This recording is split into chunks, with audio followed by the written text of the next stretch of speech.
नमस्कार दोस्तों, स्वागत है आपका कबीर सीएससी में। आज हम देखने वाले हैं क्विज़ पार्ट 2।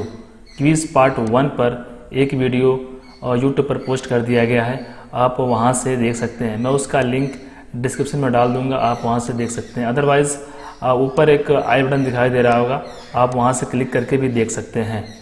इस सीरीज में करंट अफेयर्स के जो सवाल हैं वो दिए जाएंगे, और इसमें ख़ास बात यह है कि इसमें आपको ऑप्शंस नहीं दिए जाएंगे। तो चलिए स्टार्ट करते हैं। इसमें एक स्लाइड पर 5 सवाल दिए गए हैं। ये 5 सवाल मैं पढ़ूंगा और आपको 5 सेकंड का टाइम मिलेगा आंसर देने के लिए। उसके बाद 5 सेकंड के बाद मैं आपको आंसर बता दूंगा। तो चलिए स्टार्ट करते हैं। आज का पहला सवाल ये है, भारतीय जलमार्ग प्राधिकरण ने किस राज्य में भादभूत परियोजना के लिए मंजूरी दी है। दूसरा सवाल ये है, राष्ट्रीय ताप विद्युत निगम लिमिटेड यानी एनटीपीसी ने बिजली संयंत्रों से सीमेंट संयंत्रों में किस वस्तु को भिजवाने के लिए बुनियादी ढांचा विकसित किया है। यानी जो एनटीपीसी है वह सीमेंट कंपनियों को कुछ प्रोडक्ट देगी। और थर्ड सवाल ये है, इस समय भारत में कितनी महारत्न कंपनियां हैं। Fourth, digital quality of life सूचकांक 2020 किस कंपनी द्वारा जारी किया गया था। और पांचवा सवाल ये है, भारत में किस राज्यों में हाथियों की संख्या सबसे अधिक है।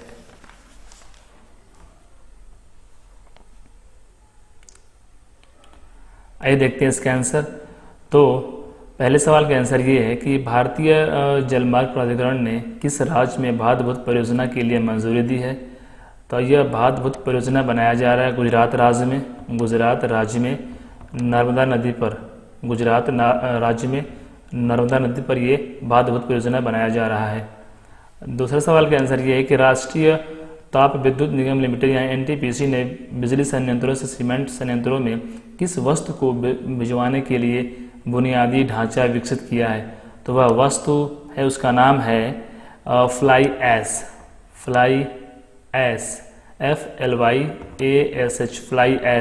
और फ्लाई ऐश से ही सीमेंट बनता है।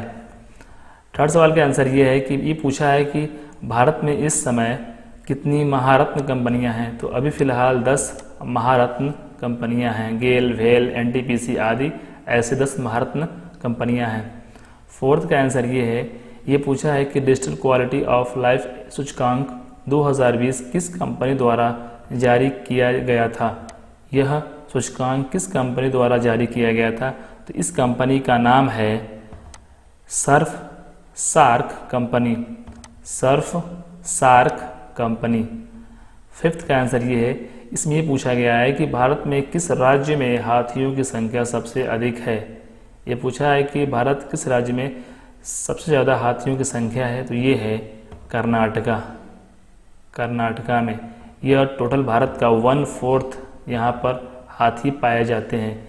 यानी कि अगर यहाँ पे भारत में 100 हाथी हैं तो इसका 1/4 यानी 25 हाथी कर्नाटक में पाए जाते हैं। नेक्स्ट सवाल देखते हैं, ICGS के चौथे ऑफशोर पेट्रोल वेसल का क्या नाम है जिसे हाल ही में लॉन्च किया गया था। सेवन्थ, ब्लू बे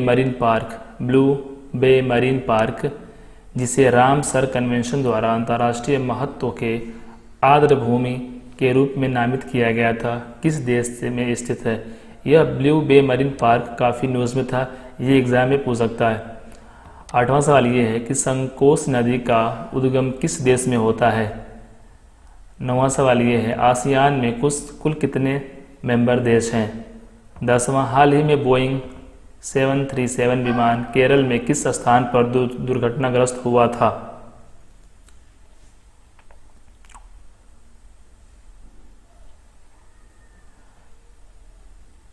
आइए देखते हैं इसका आंसर। तो छठे का आंसर ये है, इसमें पूछा यह है कि ICGS के चौथे ऑफशोर पेट्रोल वेसल का नाम क्या है। तो जो चौथा ऑफशोर पेट्रोल वेसल है उसका नाम है सार्थक। यह बनाया गया है गोवा शिपयार्ड के द्वारा। सार्थक बनाया गया है गोवा शिपयार्ड के द्वारा। सातवें का आंसर ये है, इसमें ये पूछा गया है कि ब्लू बे मरीन पार्क, जिसे रामसर कन्वेंशन द्वारा अंतर्राष्ट्रीय महत्व की आर्द्रभूमि के रूप में नामित किया गया था, किस देश में स्थित है? यानी कि ब्लू बे मरीन पार्क किस देश में स्थित है? और यह एक रामसर कन्वेंशन साइट है। तो यह स्थित है मॉरिशस में, मॉरिशस में, जो हिंद महासागर में है, हिंद महासागर में है। और यह न्यूज़ में क्यों था? क्योंकि यहाँ पर एक जापान का जहाज़ था, जापान का एक जहाज़ था जिसका नाम था MV वाकाशियो, MV वाकाशियो। इस जहाज़ का जो पेट्रोल है वह लीक हो गया था और पूरे ब्लू बे मरीन पार्क पर फैल चुका था। 8वां, संकोश नदी का उद्गम किस देश में होता है? तो संकोश नदी का उद्गम होता है भूटान से और यह भारत में एंट्री करता है। भूटान से इसका उद्गम होता है और यह इंडिया में एंट्री करता है। उसके बाद 9वां सवाल यह है कि आसियान में कुल कितने मेंबर देश हैं? तो इसमें टोटल 10 मेंबर देश हैं। 10वां, हाल ही में बोइंग 737 विमान केरल के किस स्थान पर दुर्घटनाग्रस्त हुआ था?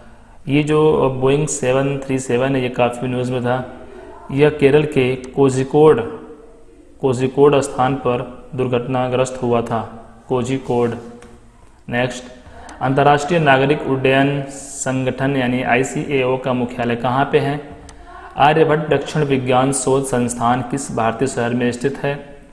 तीस्ता नदी का उद्गम किस भारतीय राज्य से होता है? अगरकर अनुसंधान संस्थान किस शहर में स्थित है? और 15वां, डेंगू, चिकनगुनिया और जीका वायरस का संक्रमण किस मच्छर की वजह से होता है?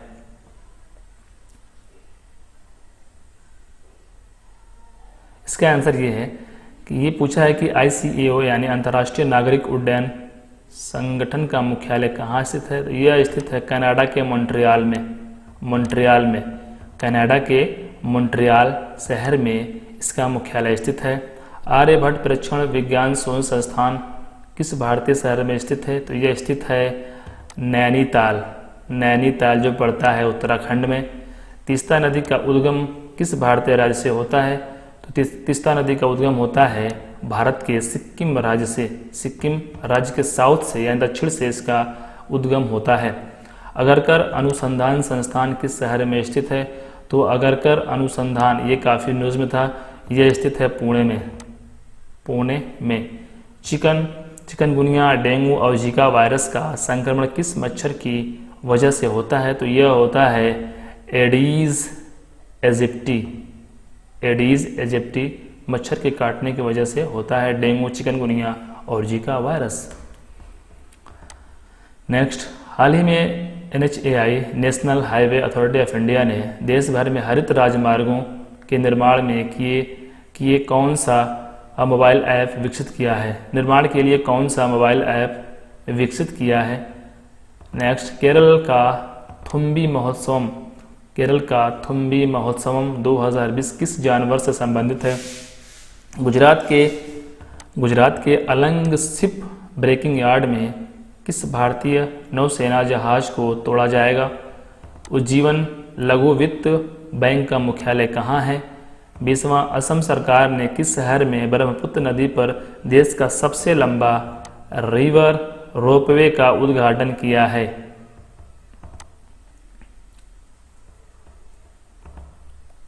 आइए देखते हैं इसका आंसर।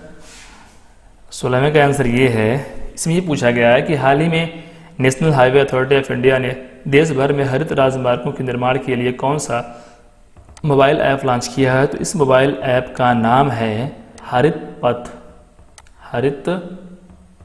पथ मोबाइल ऐप। इसको लॉन्च किया है national highway authority of India. Kerala के थुम्बी महोत्सव, सवाल यही बन सकता है कि थुम्बी महोत्सव जो त्यौहार है किस राज्य में मनाया जाता है? तो इसका आंसर है केरल। लेकिन सवाल ये पूछा है कि केरल का थुम्बी महोत्सव 2020 किस जानवर से संबंधित है? किस जानवर से संबंधित है? तो ये संबंधित है ड्रैगन फ्लाई से संबंधित है। गुजरात के अलंग शिप ब्रेकिंग यार्ड में किस भारतीय नौसेना जहाज को तोड़ा जाएगा? ये भारतीय नौसेना जहाज काफ़ी पुराना हो चुका है, तो गुजरात के अलंग शिप ब्रेकिंग यार्ड में इसको तोड़ा जाएगा, तो इसका नाम है INS विराट। INS विराट। उज्जीवन लघु वित्त बैंक का मुख्यालय कहाँ है? इसका मुख्यालय है बंगलोर, कर्नाटका में। बंगलोर, कर्नाटका में। असम सरकार ने किस शहर में ब्रह्मपुत्र नदी पर देश का सबसे लंबा रिवर रोपवे का उद्घाटन किया है? तो असम सरकार ने यह किया है गुवाहाटी, गुवाहाटी शहर में, ब्रह्मपुत्र नदी पर, गुवाहाटी शहर में। नेक्स्ट, भारत के किस बिल को विकास बटालियन के नाम से भी जाना जाता है? लद्दाख में कौन से झील एक रामसर स्थल है? यूनिसेफ की एक रिपोर्ट में कहा गया कि दुनिया के लगभग 1/3 बच्चे किस धातु के जहर के साथ जीने को मजबूर हैं? CCTV निगरानी में भारत के किस शहर को पहला स्थान दिया गया है? और CCTV निगरानी में विश्व में किस शहर को पहला स्थान दिया गया है? आइए देखते हैं इसका आंसर। तो सवाल यह है कि भारत के किस बिल को विकास बटालियन के नाम से भी जाना जाता है? तो इस बटालियन का नाम है special frontier force. Special frontier force इस बटालियन का नाम है। इसको विकास बटालियन के नाम से भी जाना जाता है, SFF, यानी स्पेशल फ्रंटियर फोर्स। लद्दाख में कौन से झील एक रामसर स्थल है? तो लद्दाख में एक झील जिसका नाम है सो मोरेरी, यह लद्दाख में स्थित है और यह एक रामसर साइट स्थल है। नेक्स्ट, CCTV निगरानी में भारत के किस शहर को पहला स्थान दिया गया है? यानी कि इस शहर में CCTV जो कैमरा है काफ़ी मात्रा में लगाया गया है और वहाँ पर काफ़ी मात्रा में निगरानी रखा जा रहा है CCTV के द्वारा। तो इसमें कौन सा शहर है भारत का जिसे पहला स्थान दिया गया है? तो वो है आपका हैदराबाद। और नेक्स्ट सवाल ये है कि CCTV निगरानी में विश्व में कौन से शहर को पहला स्थान दिया गया है? तो वो है आपका चाइना का तियायुआन, ये जापान का एक शहर है। नेक्स्ट, भारत के पहले ऊपरी चरण रॉकेट इंजन का सफल परीक्षण किस कंपनी द्वारा किया गया था? भारत के पहले ऊपरी चरण रॉकेट इंजन का सफल परीक्षण किस कंपनी द्वारा किया गया था? स्वच्छ सर्वेक्षण रिपोर्ट 2020 के अनुसार गंगा टाउन शहरों को श्रेणी में कौन सा शहर शीर्ष पर है? किस शहर को स्वच्छ सर्वेक्षण रिपोर्ट 2020 के 1 से 10 लाख आबादी वाले शहर की श्रेणी में देश का सबसे स्वच्छ शहर डिक्लेयर किया गया है? वाडिया हिमालय भूविज्ञान संस्थान किस शहर में स्थित है? और अरब देशों का सबसे पहला परमाणु ऊर्जा रिएक्टर का संचालन किस देश द्वारा किया गया था?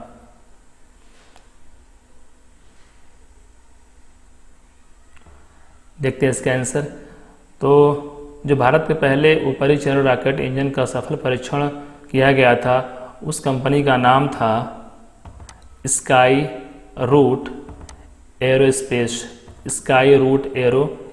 के द्वारा सफल परीक्षण किया गया था।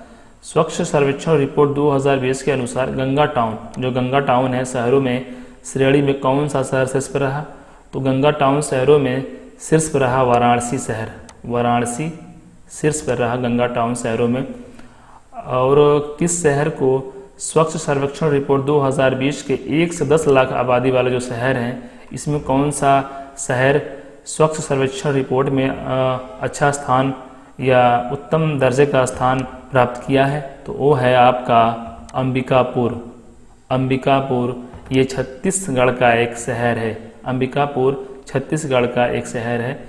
वाडिया हिमालय भूमि विज्ञान संस्थान किस शहर में स्थित है? तो वाडिया हिमालय भूविज्ञान संस्थान स्थित है आपका देहरादून में। अरब देशों का सबसे पहला परमाणु ऊर्जा रिएक्टर का संचालन किस देश द्वारा शुरू किया गया था? तो जो अरब देशों में एक देश है UAE यानी संयुक्त अरब अमीरात के द्वारा सबसे पहला परमाणु रिएक्टर ऊर्जा परमाणु रिएक्टर का संचालन किया गया है। नेक्स्ट, किस कंपनी ने file sharing feature near by share launch किया है? जापान ने दुनिया के पहले परमाणु बम हमले की कौन सी वर्षगांठ मनाई? मोहम्मद इमरान अली हाल ही में किस देश के राष्ट्रपति बने? तेलंगाना के किस जल विद्युत संयंत्र में बड़े पैमाने पर आग लग गई थी? और 35वां, संजीव सिंगला किस देश में भारत के राजदूत हैं?